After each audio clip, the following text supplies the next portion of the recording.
pessoal, aqui é Marcelo Serrano e esse é mais um episódio do podcast Itaú Views. Antes de começar, eu deixo o convite para você que nos acompanha aqui no podcast seguir as nossas outras plataformas.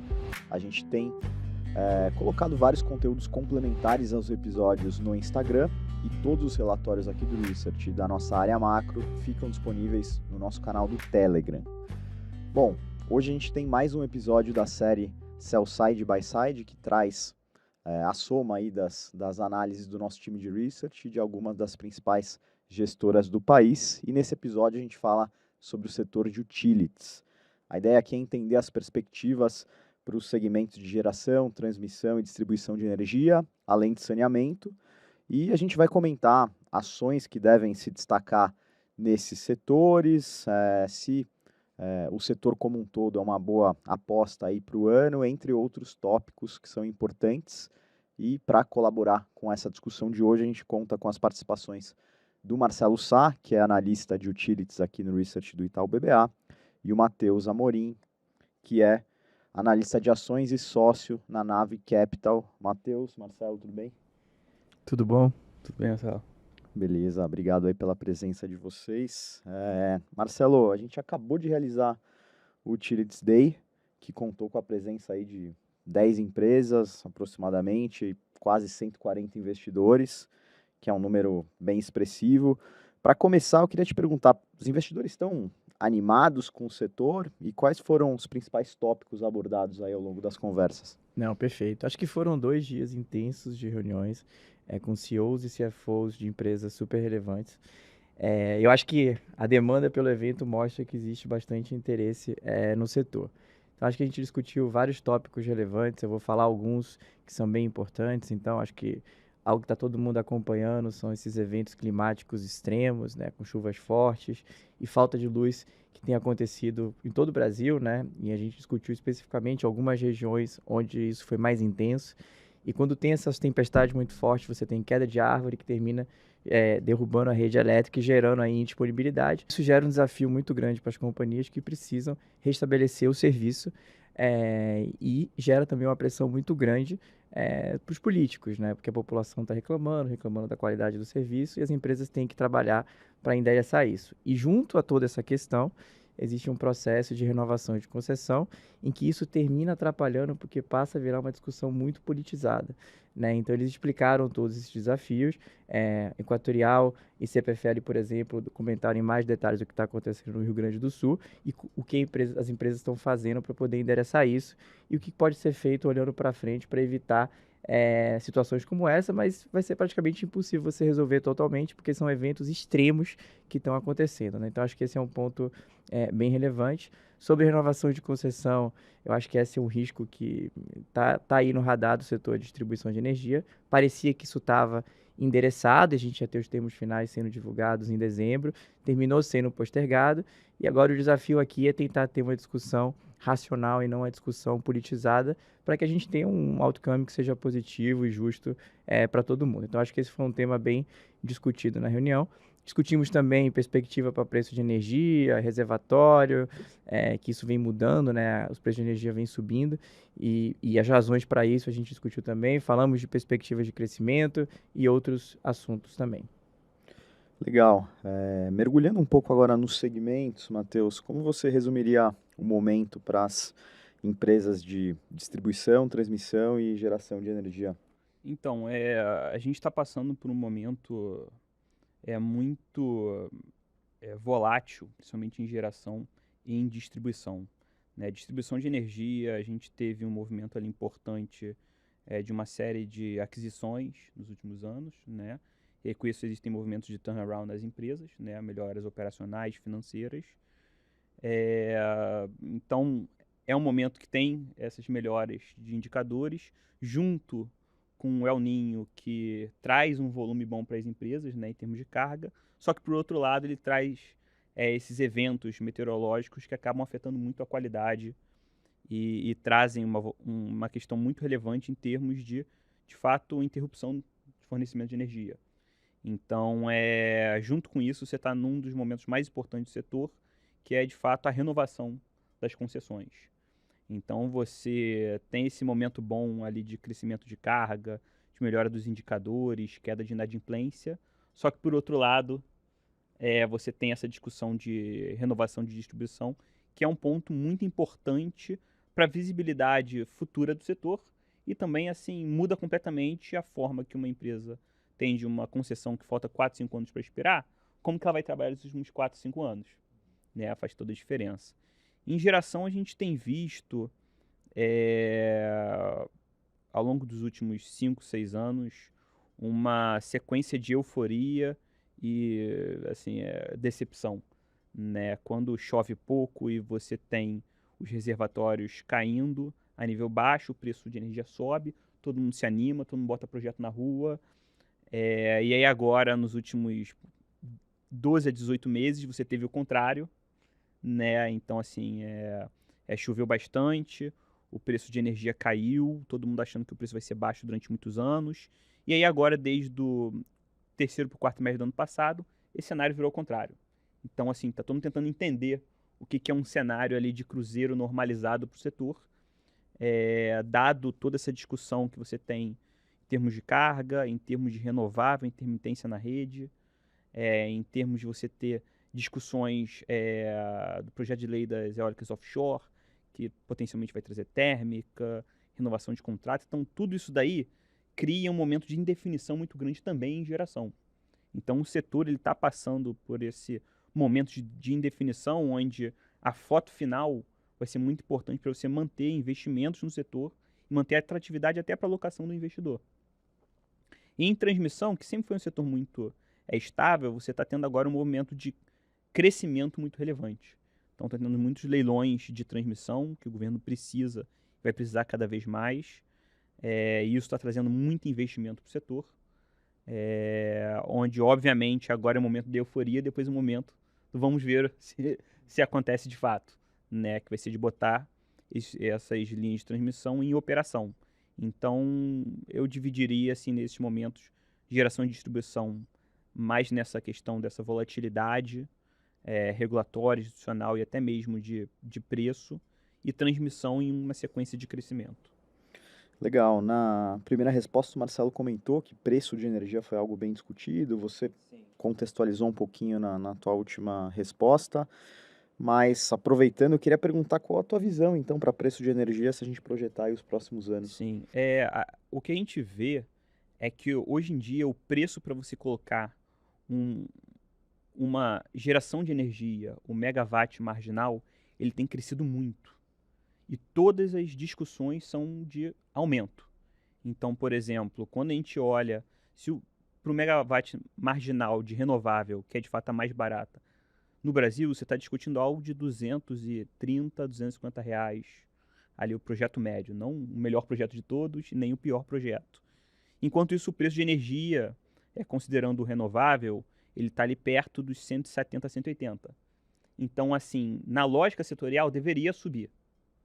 Qual que é o contraponto? O contraponto é que a situação de mercado do curto prazo, você tem um excesso de reservatório que dá uma segurança. Então, o comprador, ele olha para o preço de energia e fala, prefiro ficar me segurando no curtíssimo prazo. O que a gente acha é que esse preço de longo prazo, ele tende a se acomodar a um nível potencialmente superior do atual, mas esse é um processo que depende de uma normalização do reservatório e normalização da hidrologia. Então, a gente, quando o preço de energia caiu muito, né, e o longo prazo, estavam falando de R$100, R$110, com os projetos marginais precisando de R$200, a gente olhava e fazia, cara, o gap está muito grande, não dá para continuar tão baixo assim como lá atrás, 2021, 2022, você teve a crise de energia, somente em 2021, discutia-se de preço de longo prazo de 190, 200, que também parecia exagerado, porque nesse preço os projetos paravam muito de pé, você tinha uma sobreoferta de projetos entrando. Então, na nossa cabeça, o preço de energia deve se acomodar potencialmente superior ao atual. Esse é um movimento que a gente tem visto a cada semana um aumento desse preço, mas, obviamente, você tem essa flutuação que vai depender. A gente está no meio de um período chuvoso, onde, naturalmente, o que acontece no nosso setor é que, dado toda essa instabilidade, você olha o que está acontecendo no curto prazo, você estende isso para frente. Então, assim, o curto prazo ele é muito importante para a discussão de preço, mas todos os fundamentos, tudo que a gente acredita, e quando a gente olha o setor, a gente só vê razões para que, fundamentalmente, o preço de energia se acomode no valor superior ao atual. Perfeito. Bom, Marcelo, por mais que a gente possa ter um call setorial, acho que até com base no que a gente conversa aí com os outros setoristas, é imprescindível olhar o micro aí das companhias. Antes de a gente falar dos nomes, queria te perguntar qual o perfil das companhias de utilities que devem se destacar esse ano e quais as oportunidades de crescimento que você vê para o setor. Não, perfeito. Acho que, falando um pouco dos segmentos, né? Acho que o segmento que a gente gosta mais é o segmento de distribuição. Você tem hoje ali uma indefinição regulatória com questão de renovação de concessão, mas é um segmento que a gente acha muito atrativo, porque tem um retorno regulatório muito bom. As empresas eficientes conseguem outperformar esse nível regulatório, então na prática elas têm um retorno efetivo maior que o regulatório. Assim como o Matheus falou, a gente está num momento de El Niño em que o consumo de energia está bombando por conta de temperaturas mais altas, né? Então isso ajuda também o resultado das distribuidoras. E é um business que tem muito investimento orgânico, né? Para você crescer rede, modernizar rede. E esse investimento ele é remunerado numa taxa de retorno alta. Então a gente acha que é um segmento muito bom para ter, consegue alocar bastante capital de forma orgânica. E aí, colocando nesse contexto, a gente prefere do que, por exemplo, o segmento de geração como segmento separado. Geração, você tem ali um upside, você tem uma reprecificação do seu portfólio, né? A gente concorda também com a visão do Matheus, né? Que na prática tudo tende a crer que o preço de energia vai subir. Difícil dizer qual seria o patamar de acomodação, mas que vai subir. Mas quando a gente pensa no retorno marginal de investimento, ele é menos claro do que é para a distribuição, né? Porque você vai desenvolver um greenfield, que tipo de retorno você consegue ter, né? E tem muita incerteza, você vai conseguir contratar no longo prazo, não vai conseguir contratar. Tem outras discussões setoriais que afetam o retorno, como curtailment, por exemplo, para renovável. Então é muito mais complexo de você conseguir dizer que aquilo está gerando de fato valor. E para a transmissão, o Matheus falou, realmente a gente está tendo muito crescimento, mas quando a gente olha para o nível de competição e para os deságios, é difícil achar que esses bids fazem sentido econômico, né? Que realmente vai gerar muito valor para a empresa. Você pode até achar ali um cenário que tudo dando certo gera valor para a empresa, mas se der um pouquinho errado, você já está ali, né, destruindo. Tem pouca gordura, né? Destruindo valor, apesar de ser um business super, super previsível. E eu vejo que tem, principalmente pessoa física, né? Gosta de muito estar investido em transmissão, porque paga bons dividendos, mas a dúvida é se esse capital alocado, né, marginalmente, ele gera valor ou não, e a gente vê isso com um pouco mais de cautela. Mas é isso, assim, mas a gente acha, em geral, o setor atraente, né, quando você compara com o retorno de títulos públicos, e a gente acha que faz sentido ter utilities, assim, olhando no geral da Bolsa, né, dado o risco e o retorno que a gente vê para o setor. Perfeito. A gente ainda não falou de saneamento aqui. A gente fez no finalzinho do ano passado um episódio sobre Sabesp, exclusivo sobre a tese. De lá para cá a agenda de privatização avançou, tem muita gente otimista com o papel. Queria perguntar para vocês dois a visão de vocês aí para a Sabesp e para o setor de saneamento como um todo. Começando aqui, a gente tem uma visão muito otimista para saneamento por duas razões, assim. A primeira é que você tem uma necessidade muito grande de investimento no setor. E a segunda é que as externalidades para a população são muito relevantes. O difícil é você conseguir combinar essa necessidade de investimento com a execução do projeto, né? Dado que são projetos em sua maioria, de privatização e que tem uma resistência muito grande por parte da classe política, de parte relevante da parte da população. Então, assim, existe esse otimismo, né? E a gente está, de fato, esperando que tudo isso aconteça e que acha, de fato, uma agenda de privatização muito relevante. Sendo mais específico, em Sabesp, a gente, de fato, ficou muito surpreso, não só com a discussão de privatização, mas com tudo que está sendo feito na empresa. A gestão do novo CEO do Salcedo, ela tem tido muito sucesso em trazer resoluções para problemas antigos da Sabesp. Então, a discussão regulatória, que existia um ruído, uma dificuldade de entendimento entre as duas entidades, empresa e regulador, isso a gente tem visto um trabalho muito bom de trazer uma coesão maior, porque um precisa do outro, né? E isso é muito relevante para a empresa, porque esse sempre foi para a gente o principal tema. Em termos de execução de investimentos e crescimento do plano de investimentos, a gente também tem visto algo sendo feito do lado racional, mas também de uma forma efetiva em trazer quantidade maior de investimentos. Então, assim, até se fosse olhar a Sabesp sobre a ótica estatal, a gente vê uma melhora muito relevante. E também, né, principalmente do lado de eficiência. Eu acho que a gestão dele tocou em alguns pontos que outras gestões não conseguiram tocar com relação a buscar uma Sabesp muito mais eficiente de forma estrutural, de forma holística, olhando terceiros, pessoal, custo de energia, que de fato tem ficado muito evidente para o mercado. E do lado da privatização, né, a gente tem, eu acho, ficado muito surpreendido, não só com a velocidade, mas a efetividade que o governador Tarcísio tem realizado e tocado o processo. Não é comum ver esse tipo de celeridade e de efetividade para um governador que tem um ano basicamente de mandato, né, para um tema que não é 100%, não é consenso na política e na sociedade. Então a gente vê um processo sendo tocado de forma com todos os pedaços necessários para um processo bem sucedido, e tudo sendo feito de forma cadenciada, né, sem nada sem um atrasar o outro e também sem furar, né, o tempo que precisa um processo dessa magnitude. Então a gente tem ficado muito surpreso com a gestão Salcedo, como o Tarcísio e toda a equipe tem tocado o projeto, Natália, Benini, o pessoal da CESP. Então, assim, a gente acha que, de fato, tem tudo para existir, de fato, um sucesso não só na privatização, mas dado tudo está sendo desenhado também no mais importante, que é a universalização, né? A privatização, ela abre essa possibilidade, mas o que a população vai sentir não é a privatização, mas é o fruto da privatização, que o objetivo é de universalizar o serviço de forma efetiva e com qualidade num prazo muito menor do que seria feito anteriormente. Acho que só para complementar talvez o que o Matheus falou, né? Então o objetivo é, ao invés de universalizar o serviço de saneamento de 2033, antecipar para 2029, né? Então a população vai ver esse benefício. Para você chegar lá, você precisa aumentar de forma substancialmente o nível de investimento que a companhia faz por ano. Então você precisa ter ali uma empresa eficiente, preparada, para conseguir executar todo esse investimento.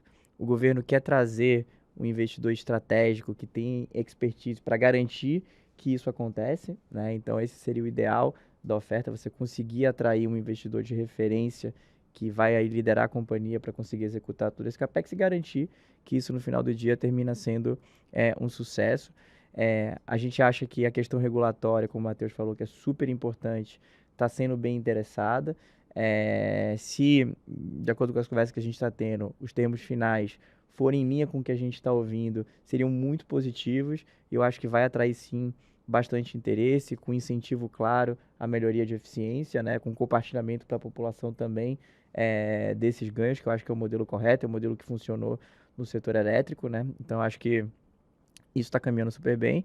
E a gente aqui, como a gente conversa com muitos investidores, eu consigo dizer de forma bem efetiva que a demanda tem sido muito alta para falar de Sabesp, muito alta em São Paulo, muito alta no Rio de Janeiro, no exterior, bastante demanda. Eu estou indo essa semana para Nova York fazer roadshow, então eu acho que tem bastante demanda. Se você arrumar a regulação, dada a perspectiva de investimento gigantesca que tem, do lado de ESG também, é um papel que tem bastante interesse para vários fundos que estão focados nisso, então a gente vê com muito bons olhos esse processo todo, e é algo que pode acontecer talvez ali no segundo trimestre, se tudo der certo, tá? Então acho que talvez pensando de uma forma mais otimista, se não for no segundo trimestre, talvez no terceiro trimestre, mas eu acho que essa é a janela que a gente está trabalhando, um do lado mais otimista e um do lado se escorregar um pouquinho no prazo.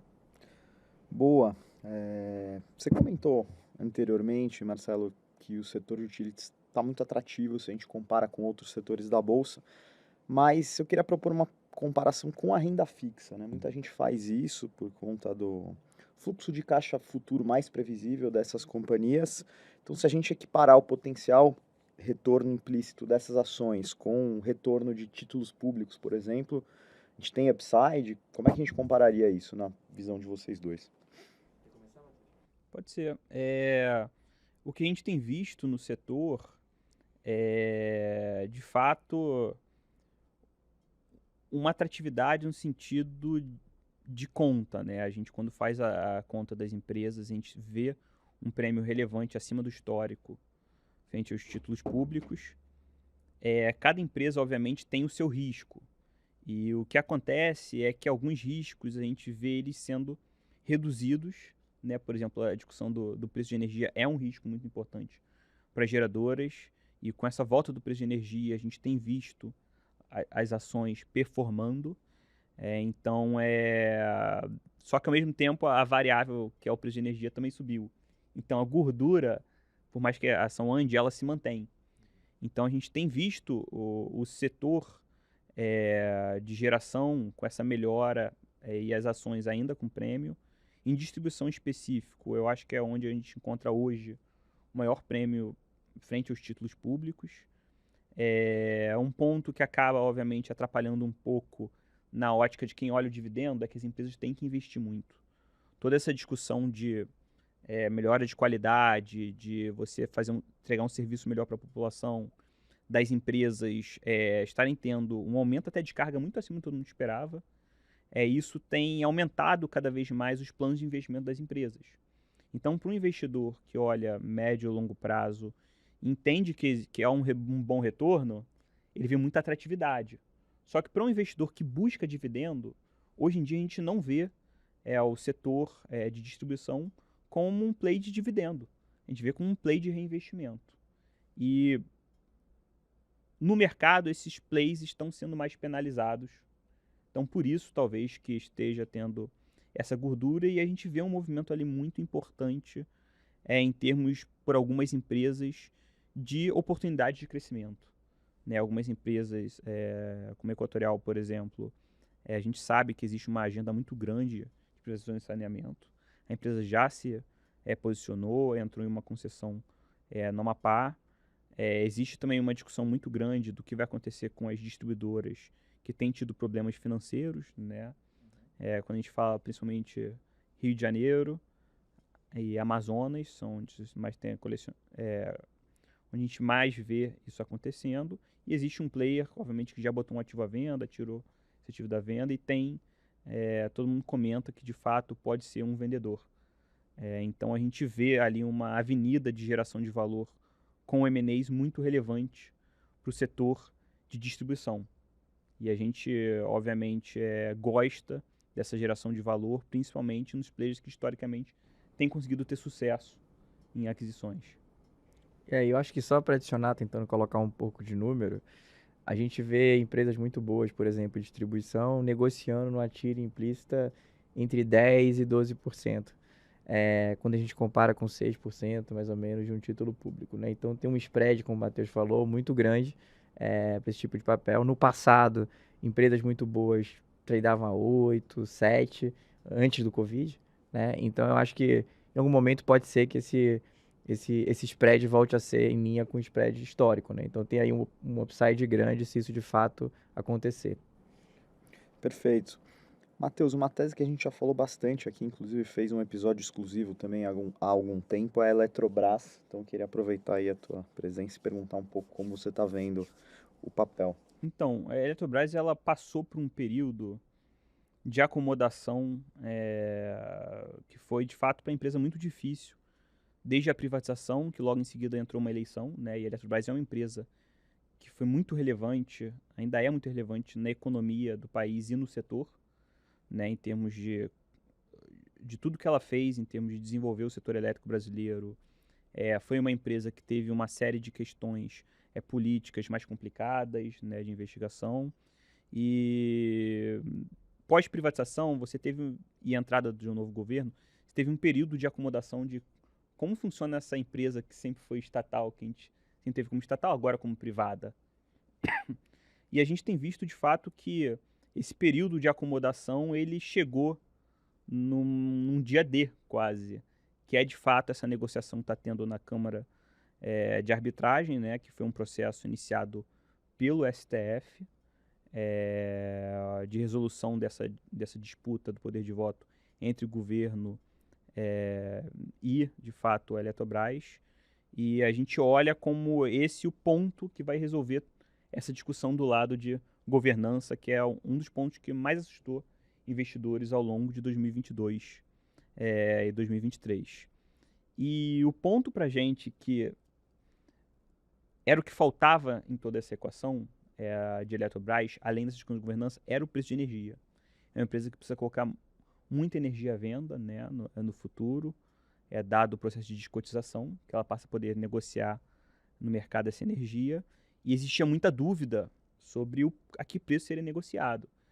E no pós-privatização, você teve uma queda dos preços futuros de energia no mercado muito abrupta, com preço de tela indo para o piso. Então gerou esse questionamento muito grande. Junto com isso, essa discussão de governança. E uma discussão ali de qual que é o patamar de custo eficiente da empresa, como que vai funcionar do lado de eficiência fiscal, as discussões judiciais. E a gente vê tudo isso convergindo para um cenário mais claro agora. O preço de energia, como a gente falou anteriormente, tem subido, tem voltado, então isso tem dado uma maior segurança em termos de precificação para o mercado.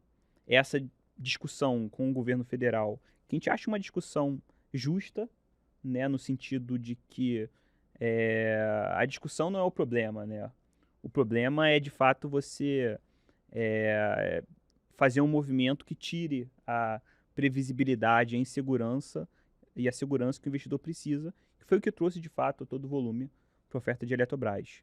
E a gente acredita que vai haver uma resolução, tudo tem apontado, e a gente acha que faz todo sentido para ambas as partes isso. E a discussão do que vai ser essa nova Eletrobras em termos de custo eficiente, em termos de eficiência do lado fiscal, dado que houve uma troca no management, a gente acha que isso vai começar a ficar mais claro, e essas metas, esses números vão começar a ficar mais públicos, e o mercado vai ter segurança para entender como modelar essa nova Eletrobras. Então a gente vê esse ano como um ano onde esses três principais pontos da governança, do preço de energia e do turnaround convergindo para um resultado final. Então a gente de fato tem visto esse como um ano muito importante para a Eletrobras, e passado todo esse 2023 foi um ano muito difícil, a gente tem ficado muito não só animado com a empresa, mas também com os principais temas que a empresa está exposta, né? Perfeito. Acho que a gente está se encaminhando para o final aqui, Marcelo. Para fechar esse papo, eu queria te perguntar quais são hoje as preferências aí tuas e do time de utilities aqui. Perfeito. Eu acho que a empresa que a gente está mais animado e tem um outlook de curto prazo muito positivo, com muita coisa para acontecer, é a Sabesp, pelos motivos que eu já mencionei. A segunda empresa que a gente gosta de ter, eu acho que é um player de carrego, pelo histórico, pelo track record, né, para conseguir comprar a empresa e fazer turnaround, como a gente acabou de mencionar, e por estar exposto ao segmento que eu gosto mais de distribuição, é Equatorial. Eu diria que o terceiro player que a gente gosta bastante e acabou de ser privatizada, né, que é a Copel, que a gente vê aí um retorno implícito bom, com risco de execução mais baixo, uma empresa que tem conseguido entregar aí um nível de eficiência muito bom, acima das expectativas. Ela se beneficia também dessa melhora de preço de energia, como o Matheus mencionou, tem conseguido vender ativos no core, tem uma transação provavelmente para ser anunciada esse ano, e a gente acha que é uma empresa muito bem tocada, com um CEO muito bom, um CFO muito bom, que tem ali um conselho que vai conseguir ajudar a companhia também nessa nova fase. Então a gente está super otimista também. Perfeito, acho que a gente conseguiu cobrir bem a pauta de hoje. Eu queria novamente agradecer as participações do Matheus e do Marcelo aqui. Obrigado. Valeu. Obrigado.